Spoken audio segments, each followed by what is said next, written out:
እንበለ ደዌ ወህማም እንበለ ጻማ ወድካም አመ ከመዮም ያብጽሐኒ ያብጽሕክሙ እግዚአብሔር በፍስሐ ወበሰላም። የተወደዳችሁና የተከበራችሁ የእግዚአብሔር ቤተሰቦች ያለ መከራና ያለ ስቃይ ያለ ድካም ለብርሃነ ትንሣኤው በሰላም ያን ጊዜ እንደ ዛሬ ያደርሰን ያደርሳችሁ። የዚህ ሰሎሞን ሰላምታ መግቢያውም እንበለ ደዌ ወህማም ነው። በባለፈው በሰሙነ ሕማማቱ እንደተማርነው ዛሬ የቤተ ክርስቲያናችን ትልቁ በዓል ሕጽበተ እግር ወይንም ደግሞ ዕለተ ሐሙስ በመባል ሕጽበተ እግር በመባል ይታወቃል። ሕጽበተ እግር ማለት የእግር መታጠብ ጌታችን መድኃኒታችን ኢየሱስ ክርስቶስ የቅዱሳን አባቶቻችን ሐዋርያት እግራቸውን ያጠበበት ዕለትና ለነሱም ደግሞ እንደዚሁ እነሱም የሰዎችን እግር እንዲያጥቡ እንደዚህ አይነት ትሕትና እንዲያደርጉ ለነሱ ትምህርትና መመሪያ የሰጠበት ዕለት ነው። እንግዲህ ጌታ ኢየሱስ ክርስቶስ ትሕትናውን መጀመሪያ አደረገና በኋላ ግን ስለ ትሕትና ትምህርት ሰጠ። ሐዋርያት ግን መጀመሪያው ትምህርቱን ተምረውት ነው ትሕትናውን በኋላ የሚያደርጉት። እሱ ሲያጥብ ነው ያዩት እነሱ ጌታቸው ሆኖ እንደዚሁም መምህራቸው ሆኖ እኔ ጌታችሁና መምህራችሁ ስሆን ይሄን ካደረግሁ እናንተም ለባልደረቦቻችሁ አንትሙኒ ከመዝ ግበሩ ለቢጽክሙ ሕጽበተ እግር የሚለውን የሚያስረዳው የዮሐንስ ወንጌል ምዕራፍ 13 ከቁጥር 1 ላይ ያለው ነው። ከፋሲካ በዓል በፊት አስቀድሞ በዋዜማው ጌታ ኢየሱስ ክርስቶስ ሐሙስ ማታ የደቀ መዛሙርቱን እግር እንዳጠበ ሲያጥብ ዝም ብሎ እንደውም ቅዱስ ጴጥሮስ አትጠበኝ አንተ መምህራችን ስትሆን ጌታችንም ስትሆን ይሄን ልታደርግ አይገባም ብሎ ሲከራከር እግርን ካላጠብኩህ ለእመ ያጸብኩከ እግረከ አልብከ ክብል ምስሌ እግርን ካላጠብኩ ከኔ ጋራ አንተ እድል ፈንታ ጽዋ ተርታ የለህም ብሎ ሲለው እንግዲያስ ይሄ ከሆነማ ጠበኛ አለ። እግሬን ብቻ አይደለም እጆቼንም ራሴንም መላ ሰውነቴን ጠበኛ አለ። እግሩን የታጠበ ንጹሕ አለ ጌታ ኢየሱስ ክርስቶስ። እግሩን ብቻ የታጠበ ንጹሕ ይሆናል ዛሬ አለ። እግራቸውን በማጠቡም ንጽሕናን ነው የሰጣቸው፣ ንጹሐን አደረጋቸው። እንግዲህ ብፁዓንም ተብሎ እዚህ አንቀጽ ላይ ከኋላ አንቀጸ ብፁዓን በዚያ በማቴዎስ ምዕራፍ 5 ላይ 9 አንቀጸ ብፁዓን አሉ። እንደገና አንዱ አንቀጸ ብፁዓን የሚለው እዚህ ነው የሚገኘውና ይህን ካደረጋችሁ እናንተ ብፁዓን ናችሁ ተብለዋል። ከታጠባችሁም ካጠባችሁም ብፁዓን ነው የምትሆኑት ነው። እንግዲህ በዚህ በሕጽበተ እግር ጌታ ኢየሱስ ክርስቶስ የደቀ መዛሙርቱን እግር ዝቅ ብሎ ወገቡን ታጥቆ ማበሻ ይዞ ያጠበበት ዕለት ትሕትናውን የገለጠበት ዕለት ነው።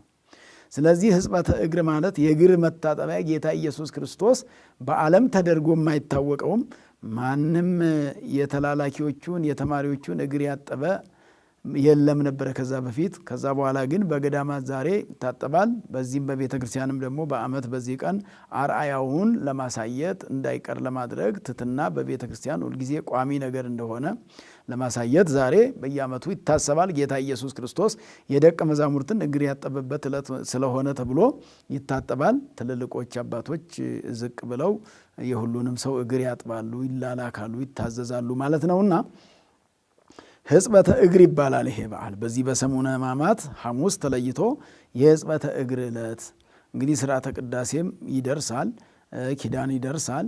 በቤተ ክርስቲያን ያሉ እንደ ስርዓቱ ያው የሚከናወኑት አሉ። ጌታ ኢየሱስ ክርስቶስ በዚህ ቀን የደቀ መዛሙርቱን እግር በማጠቡ ሕጽበቱ እንደ ጥምቀትም ነው የተቆጠረላቸው። ሐዋርያት ለብቻው ሌላ ስርዓተ ጥምቀት አልተዘጋጀላቸውም። በመንፈስ ቅዱስ ትጠመቃላችሁ የሚላቸው አለ። ያ በኋላ ከበዓለ ጰራቅሊጦስ ላይ ማለት ነው ከዕርገት በኋላ 10 ቀን ቆይቶ በ50ኛው ቀን መንፈስ ቅዱስ ሩቅ ባልሆነ ዘመን በጥቂት ቀን በመንፈስ ቅዱስ ትጠመቃላችሁ የሚል ትምህርት ተሰጥቷቸዋል። ነገር ግን ከዚያ በፊት አሁን ጌታ ኢየሱስ ክርስቶስ ይህን ሕጽበቱን እንደ ጥምቀት ነው የቆጠረላቸው ነው። ከኃጢአታቸውም ልቡናቸውን ያነጻበት ዕለት ነው። ከዚህ ጋር ተያይዞ በዚህ ቀን እግራቸውን ታጥበው በዚህም ዕለት ቅዱስ ሥጋውና ክቡር ደሙንም ሰጥቷቸዋል ለቅዱሳን አባቶቻችን ሐዋርያት። በዚያ ምክንያት ዛሬ ቅዳሴ ይቀደሳል። ክርስትና ማንሳት፣ ሌላ ጸሎተ ፍትሐት፣ የሙታን መታሰቢያ አይታሰብበትም እንጂ ቅዳሴው ይቀደሳል። እስከ ሥጋ ወደሙ ድረስ ያለው በመሃል የሚቀሩ ነገሮች አሉ። ያው እነሱ በስርዓቱ ያው በዛው በምትከታተሉት የምታገኙት ይሆናል። በመካከል እስከ ሥጋ ወደሙ ድረስ ይባልና ክብሪቲውም ከጾመ ድጓ ራሱን የቻለ አለው። ዝማሬውም በዛው በመንገዱ አለ። ዕጣነ ሞገርም ረፈቀ እግዚእ ኢየሱስ ምስለ አርዳኢሁ የሚለውን የወንጌሉን በዕጣነ ሞገርነት በሱ በጾመ ድጓ ላይ ተሰርቶ ስለሚገኝ በዛ የሚቀርብ ነው።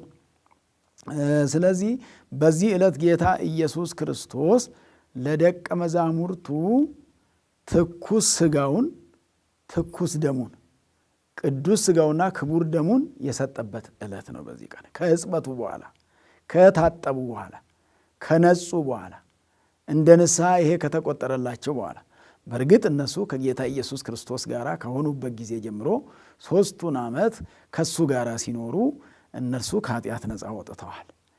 እንኳን እነሱን ሌሎች ተከታዮችንም ወንዶቹ ሲመጡ ታድገ ለከ ኃጢአትህ ተሰርዮልሃል እያለ ታድገ ለኪ ኃጢአትሽ ተሰርዮልሻል እያለ ኃጢአታቸውን ይቅር እያላቸው ከኃጢአት እያነጻቸው ነው ወደ 70 አርድእትም ይቀላቅላቸው የነበረው።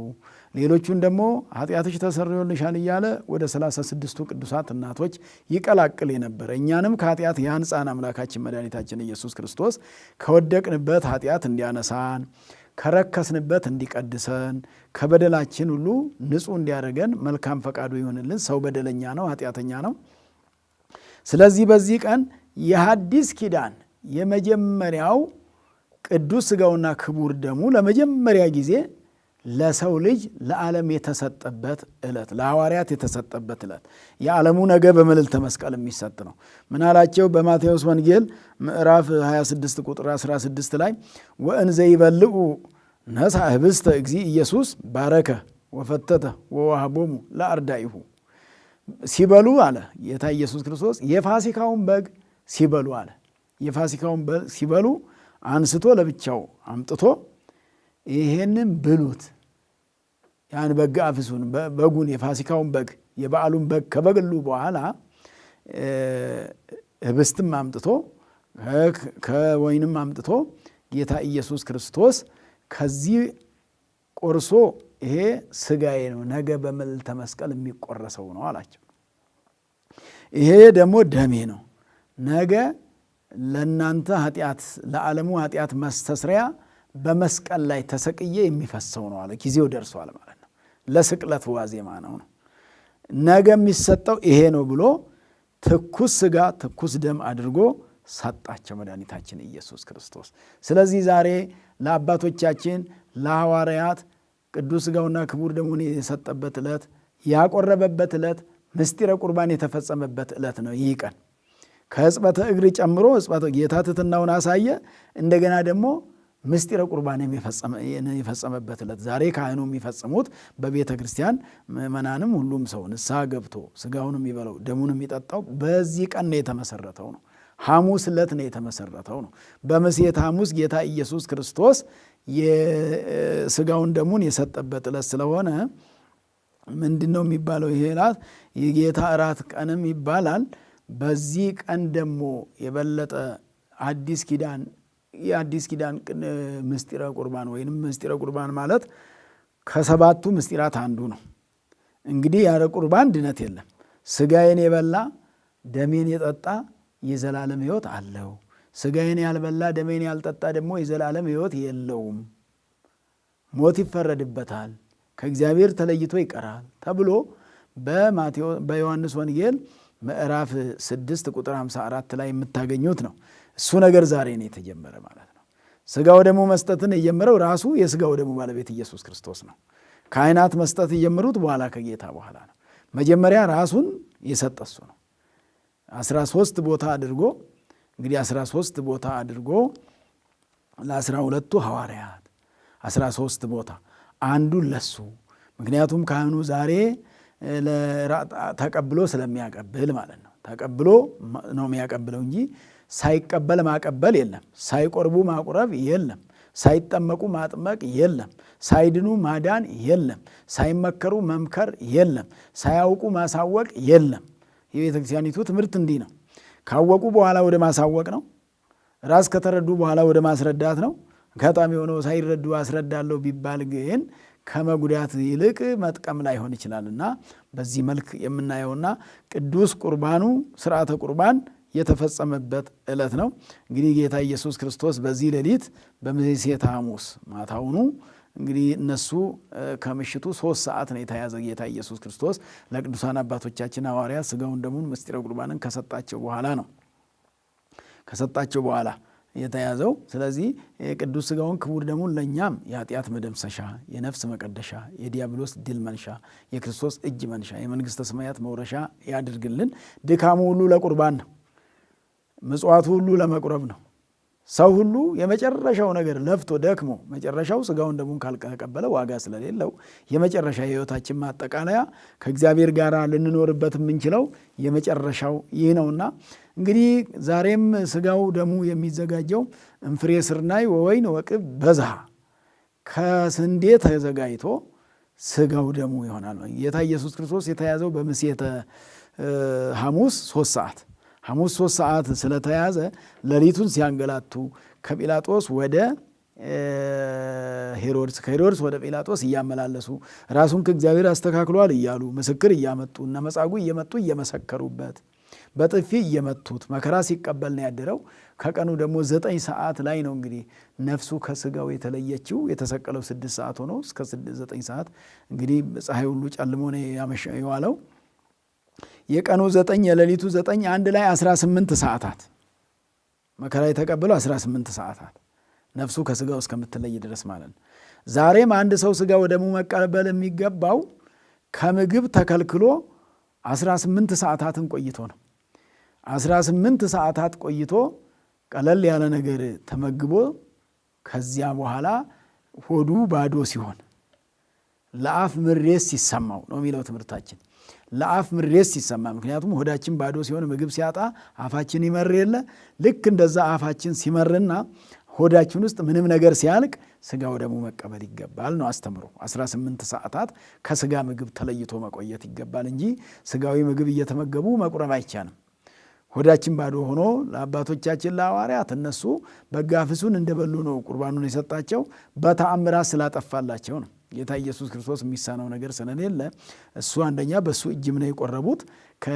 በሆዳቸው ያለውን ነገር የበሉትን አጥፍቶላቸው እንደ ተራበ ሰው አድርጓቸው ሆዳቸው ባዶ ሆኖ አይደለም 8 ሰዓት 18 ሰዓታት 3-4 ቀን ምግብ ያልበላ ያክል ሆነው በአፋቸው ምሬት ተሰምቶት ሆዳቸው ባዶ ሆኖ ነው የተቀበሉት ቅዱሳን አባቶቻችን ሐዋርያት ማለት ነው። ስለዚህ እንግዲህ ይሄ 3 ቀንና 3 ሌሊት የሚለውም ከዚህም ጋር አለ። በቀጣይ በትንሣኤ በስቅለቱ የምንማረው ይሆናል። ዛሬ ቤተ ክርስቲያናችን ሥጋውን ደሙን የሚዘጋጀው ሥጋው ከስንዴ ነው፣ ደሙ ከወይን ነው። እንግዲህ እግዚአብሔር በዕለተ ሰሉስ ከፈጠራቸው አዝርዕት ዘሮች ከእህል ዘሮች ስንዴን ነው የመረጠው። ከእህል ዘሮች የተመረጠው ስንዴ ነው፣ ከገብስም ከሌላም። ስለዚህ መስዋዕት የሚሆነው ስንዴ ነው ማለት ነው። ዳዊት በመዝሙሩ እምፍሬ ስርናይ ወወይን ወቅብ በዝሃ ከወይንና ከስንዴና ከወይን ፍሬ የተነሳ በዛ ብሎ እንደተናገረ ሁሉ እግዚአብሔር አምላክ እንዳስተማረን እኛም ቤተክርስቲያን እንዳስተማረችን እና እንደ ትምህርቱ ስንዴ የተመረጠ ነው። በሌላ መልኩ ስንዴ የዓለም ምግብም ነው። እሱም ለዓለም ምግብ ሆኖ መጥቷል። ኢየሱስ ክርስቶስ ነው። እመቤታችንና ጌታችን ኢየሱስ ክርስቶስም በዚህ ምድር ላይ በሚኖሩበት ዘመን ጥቂት እህል እንቅ መስባሉ ጊዜ ምግባቸው ስንዴ ነበረ። ጥቂት ምግብ እንቅ መስባሉ ጊዜ ምግባቸው ስንዴ ስለነበረ ዛሬ ሥጋው የሚዘጋጀው ከስንዴ ነው ማለት ነው። መገበሪያ የሚባለው ደሙ ደግሞ የሚዘጋጀው ከወይን ነው። እሱም በትንቢት የተነገረ ስለሆነ ነው። ወይን እያደር ኃይል እየነሳ ይሄዳል ማለት ነው። ሥጋው ደግሞ የተቀበለም ሰው መንፈስ ቅዱስ ስለሚያድርበት ሥጋው ደሙ እንደውም ወሶበ ይበው ውስተ ልበ ንጹሕ ውእቱኒ ያነቅሆ ለተናግሮ ነው። ንጹሕ ሆነው ከተቀበሉት ይላል ቅዱስ ሥጋውና ክቡር ደሙ ምስጢረ ቁርባን ንጹሕ ሆነው ከተቀበሉት እንደውም ምስጢር ይገልጣል። መንፈሳዊ ነገር ለመናገር ያተጋል። ሥጋ ወደሙ ያተጋል መንፈሳዊ ነገር ለመናገር። ሥጋ ወደሙ ስንፍናን ያርቃል። ሥጋ ወደሙ ከእግዚአብሔር ጋር መኖርን ያጎለብታል። ስለዚህ የመቁረብ ትርጉሙ መንግሥተ ሰማያት የምንገባበት ነው። መንግሥተ ሰማያት ገነት ገብተን ከዛ መንግሥተ ሰማያት የምንገባበት ሲሆን ዛሬም በዚህ ምድር ላይ ከሥጋው ከደሙ የበለጠ መድኃኒት የለም። ኢየሱስ ክርስቶስ ለዓለም መድኃኒት ብሎ የሰጠው ይሄንን ነው። ለዓለም መድኃኒት እኔ መድኃኒት ነኝ ያለው እኔ ሆሳዕና ነኝ ያለው ሆሳዕና ማለት መድኃኒት ነው፣ የራሱ ስም ነው። ኢየሱስ ማለት መድኃኒት ነው፣ የራሱ ስም ነው።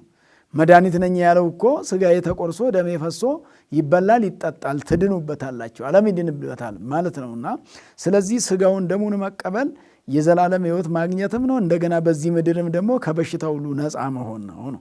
ምናልባት ህመሞች ሊኖሩ ይችላሉ፣ ነገር ግን የነፍስ ህመም አይኖርም ማለት ነው። ነፍሳችን ትድናለች ማለት ነው። ስንቆርብ የነፍስ ድነት የሚገኘው ያኔ ነው። ከሥጋ የበለጠ ነፍስ ትድናለች። ሥጋ ደግሞ በዕለተ ዓርብ እንደዚሁ በዕለተ ምጽአት መግነዝ ፍቱልኝ መቃብር ክፈቱልኝ ሳይል ጌታ ኢየሱስ ክርስቶስ እንደተነሳ ሙታንም ማንም ሳያስነሳቸው በሱ ትእዛዝ ይነሳሉ ማለት ነው። በሚነፋላቸው የመለከት ድምፅ፣ በሚሰማው የጥሩምባ ድምፅ፣ መላእክት በሚያሰሙት የጥሩምባ ድምፅ ነፍሳት ይነሳሉ። ስለዚህ ለሥጋ መዋቲ ረሰዮ ዘኢማስን ሟች የነበረውን ሥጋ የማይሞት አደረገው፣ ፈራሽ የነበረውን ሥጋ የማይፈርስ የማይበሰብስ አደረገው ይላልና ስለዚህ ቅዱስ ሥጋውና ክቡር ደሙን በዚህ ቀን የሚቻላችሁ እንድትቀበሉ ባይቻላችሁ ደግሞ እየጸለያችሁ ቆይታችሁ በምትችሉበት ቀን መቀበል ይገባልና ሥጋውን ደሙን ያልተቀበለ ሰው የጌታ የኢየሱስ ክርስቶስ የንጉሡን ግብዣ የናቀ ነው። እንግዲህ እንኳንስ የእሱ ግብዣ የሰው ግብዣ ሰው ሰርግ ቢጠራችሁ ሰው ሌላ መራ ግብር ኖሮት ቢጠራችሁ አንድ ግብዣ አለኝ ብሎ ቢጠራችሁ ይቀየመኛል ብላችሁ ትሄዳላችሁ። ይቀየመኛል ብላችሁ ሄዳችሁ እንደምትቀበሉ ኢየሱስ ክርስቶስ ድግስ አዘጋጅቶ ስንት ጊዜ ሳንቀበል ቆይተን ይሆን? ስንት ጊዜ የእሱን ድግስ ችላ ብለን ይሆን? የእሱን ድግስ ተጠርተን በየቀኑ ስብከቱ እኛን መጥሪያ ነውና ቅዳሴው እኛን መጥሪያ ነውና ኑ ተዘጋጅቷል ብሉ ነው። ኑ በነፃ ነው። በነፃ ነው የተባለው፣ በገንዘብም አልተባለ። በገንዘብ አይደለም፣ በነፃ ኑ ሥጋዬን ብሉ ደሜን ጠጡ ተብለን ብዙ ቀን ጥሪውን ችላ ብለን ጊዜ ያሳለፍን እንግዲህ ብዙዎቻችን ገና ነኝ በሚል ነው እንጂ ሥጋው ደሙ ትልቁ ነጽቶ መቀበል አለበት። አንድ ሰው የሚባለው ንጽህናው ምን ይመስላችኋል? ንጹሕ ቅዱስ መሆን ማለት አይደለም። ቅድስና ንጽህና ላይ ይገኝ ይችላል። ንጹሕ መሆን ማለት ማመን ነው። ያመነ ሰው ንጹሕ ነው። ይሄ ሥጋ የክርስቶስ ነው፣ ይሄ ደም የክርስቶስ ደም ነው ብሎ ያመነ ሰው ንጹሕ ነው። ሳያምኑ ቢቀበሉ ነው ኃጢአት የሚባለው። ከሌላው ይልቅ ማመን ካለ መጾሙ፣ መጸለዩ፣ መሰገዱ በሚቻለው ነው። ነገር ግን እየተጠራጠሩ ይሆን አይሆን እያሉ ከተቀበሉ ይሄ ትልቁ ኃጢአት ይሄ ነው። የእሱ ተለውጦ ህብስቱ ተለውጦ ሥጋው እንደሆነ ሳያምኑ መቀበል እንግዲህ ይህ ህብስት ካህኑ ሳይቀድስበት ይላል ቅዱስ አትናቴዎስ በሃይማኖተ አበው 86 ገጽ ላይ እንዲህ ነው የሚለው ወሶበ ይቄድሶ ካህን ይላል። ካህኑ በሚቀድስበት ጊዜ ዝንቱ ህብስት ይትዌለጥ ሀበ ከዊነ ሥጋ ወልደ እግዚአብሔር ይላል። ካህኑ አሃዱ አብ ብሎ በዚህ ህብስት ላይ በቀደሰ ጊዜ ይህ ህብስት ተለውጦ የክርስቶስ ሥጋ ይሆናል ይላል። ደሙም እንደዚሁ ደግሞ ወይኑም ደግሞ ተለውጦ የክርስቶስ ደም ይሆናል ይላል። የክርስቶስ ደም ይሆናል። ካህኑ ነው የሚለውጠው፣ የሚጸውልየው ነው የሚለውጠው። የካህናት ሥራ እኮ ህብስቱን ለውጦ ሥጋ አምላክ ማድረግ ነው። ወይኑን ለውጦ ደመ አምላክ ማለት ነው። ደመ ወልደ አምላክ ማድረግ ነው። ከዛ በኋላ የምንበላው የክርስቶስ ሥጋ ነው። የምንጠጣው ደግሞ የክርስቶስ ደም ነው። ይሄ ነው ለእኛ የሚሰጠንና ስለዚህ ይሄን የተሰጠንን ነገር እንድንጠቀምበት እንድንድንበት ያስፈልጋል። በዓለም ያሉ ምግቦች ብዙ ዋጋ ያስከፍላሉ። በዓለም ያሉ ምግቦች አሁን ተበልቶ መልሶ ካልተበሉ አይሆኑም። ቁርስ ተበልቶ ምሳ ካልተበላ፣ ምሳ ተበልቶ እራት ካልተበላ መልሶ አምጡ ይላል። ሥጋ ወደሙ ግን በኃጢአት ካላሳደፉት በስተቀር አንድ የሚቆረበው የሚያንስ ሆኖ አይደለም። አንድ የሚቆረበውም ሊበቃ ይችል ይሆናል። ግን ሰዎች ነንና በበደል በኃጢአት ሰርተን ስለሚሆን ኃጢአተኞች ከሆነ ደግሞ ምንድን ስለማይሆን ኃጢአታችንን ተናዘን ከመምህረ ንስሐ ዘንድ ሂደን በፈቃድ እግዚአብሔር በምክረ ካህን ተመክረን ተስተካክለን ጸልየን ይቅር በለኝ በማወቅም ሆነ ባለማወቅ በድፍረትም ሆነ በስህተት በድያለሁ ብለን ስንመለስ እንደገና እንቀበላለን እንጂ አንዴ የምንቀበለው የሚያንስ ሆኖ አይደለም ነው። አንዴ የምንቀበለው የሚያንስ ሆኖ አይደለም። ስለዚህ አንዴ በተቀበልነው ቅዱስ ሥጋውና ክቡር ደሙ መጽደቅ ይቻላል። ነገር ግን አንደኛው ኃጢአተኞች ስለሆን ስለምንበድል ነው ድጋሚ የምንቀበለው። ሌላው ደግሞ በቆረብን ቁጥር የክርስቶስን ሞቱን እናስባለን ማለት ንዜኑ ሞተከ ወትንሣኤከ ቅድስተ ሐዋርያት በቅዳሴያቸው ንዜኑ ሞተከ ሞትህን እናወራለን። አንድ ሰው ሲቆርብ ይህንን ሥጋና ደም እኮ ሞቶ የሰጠኝ ክርስቶስ ነው እያለ ማሰባል ይህን ማውራት አለበት። ለእኛ ብሎ በደል ሳይኖርበት ሞቶ ነው። ለእኛ ብሎ 6666 ጊዜ ተገርፎ ነው። ለእሱ የማይገባው ሞት ተቀብሎ ነው። በእሱ ላይ ሊተፋ የማይገባውን የርኩሳን ሰዎችን ምራቅ ተቀብሎ ነው። የተተፋበትን ምራቅ ሳይሳቀቅ ነው። ለእኛ ብሎ ይህን ያክል ጊዜ ተገርፎ ነው። ራሱን በዘንግ ተመቶ ነው። መላ ሰውነቱ በደም ተጥለቅልቆ ነው። ሰውነቱ በደም ታጥቦ ነው። ምድሪቱ በደም ታጥባ ነው። ምድሪቱ በደም ታጥባ ነስታ ነው። ከሱም የወርደው ደም ምድር እስኪያጥብ ድረስ ደርሶ ነው። በዚህ ሁሉ መከራ ውስጥ አልፎ ነው ለእኛ የሰጠን። መከራ ተቀብሎ ነው ለእኛ የሰጠን። ያለ መከራ አላገኘነውም፣ በመከራ ያገኘነው ነው ብለን ንዜኑ ሞተከ ስንቆርብ አንደኛው በደለኞች ስለሆነ ንስሐ ገብተን ነው።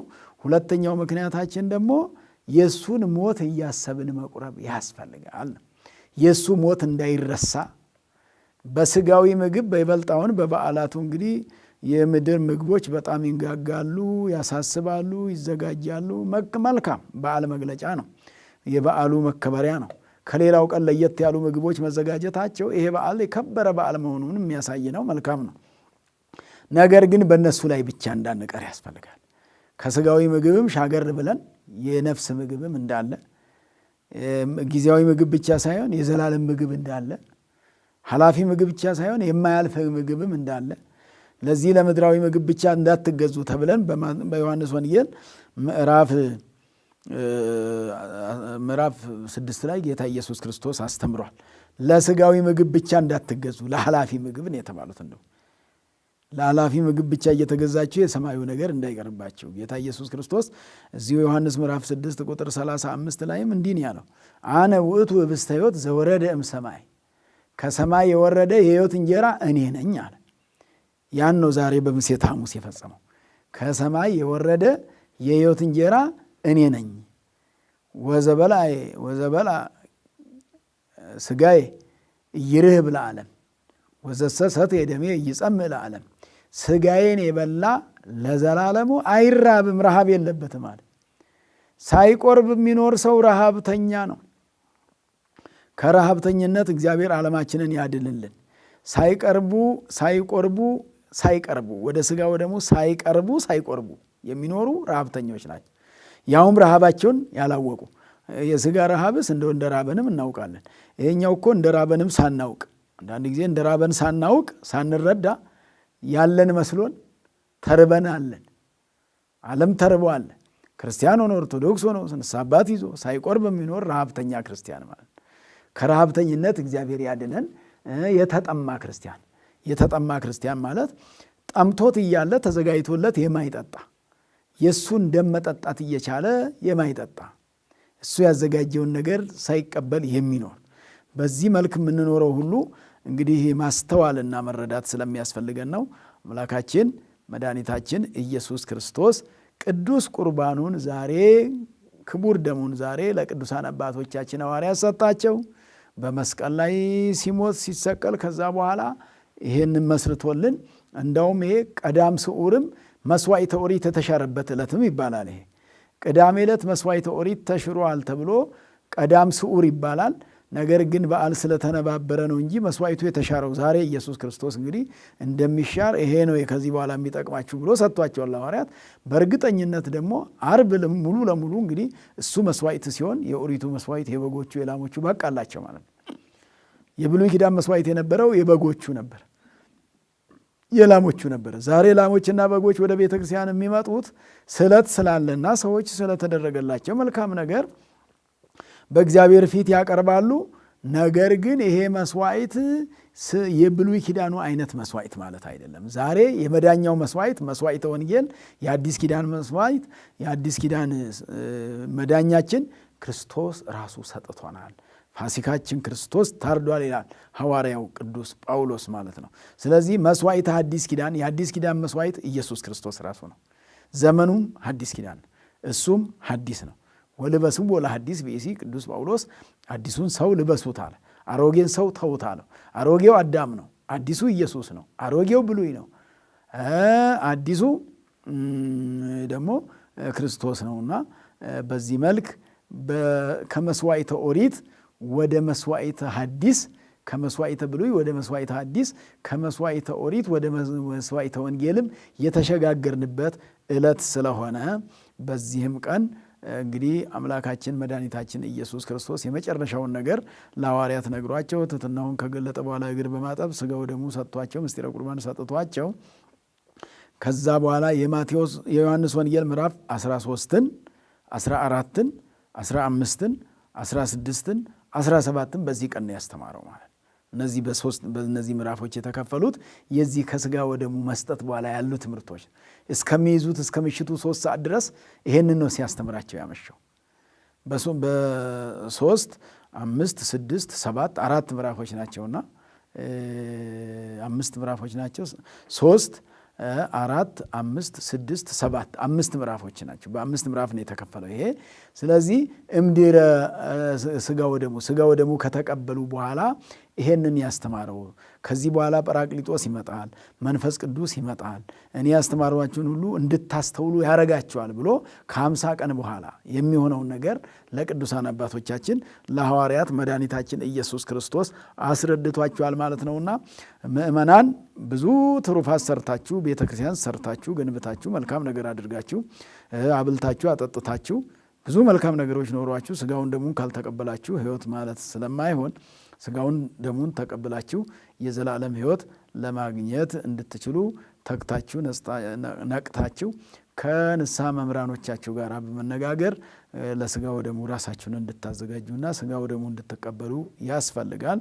ለቅዱሳን አባቶቻችን ቅዱስ ሥጋውን ክቡር ደሙን የሰጣቸው አምላካችን መድኃኒታችን ኢየሱስ ክርስቶስ እኛንም በተቀበልነው ቅዱስ ሥጋውና ክቡር ደሙ የኃጢአት መደምሰሻ፣ የነፍስ መቀደሻ፣ የዲያብሎስ ድል መንሻ፣ የመንግሥተ ሰማያት መውረሻ ያድርግልን።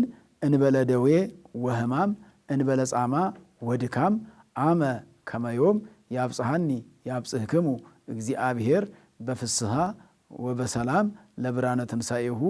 ጌታችን ኢየሱስ ክርስቶስ ያለ ሕማም ያለ ድካም ያን ጊዜ እንደ ዛሬ ለብርሃነ ትንሣኤው በሰላምና በጤና ያድርሰን ያድርሳችሁ። ወስብሐት ለእግዚአብሔር። ይቆየን።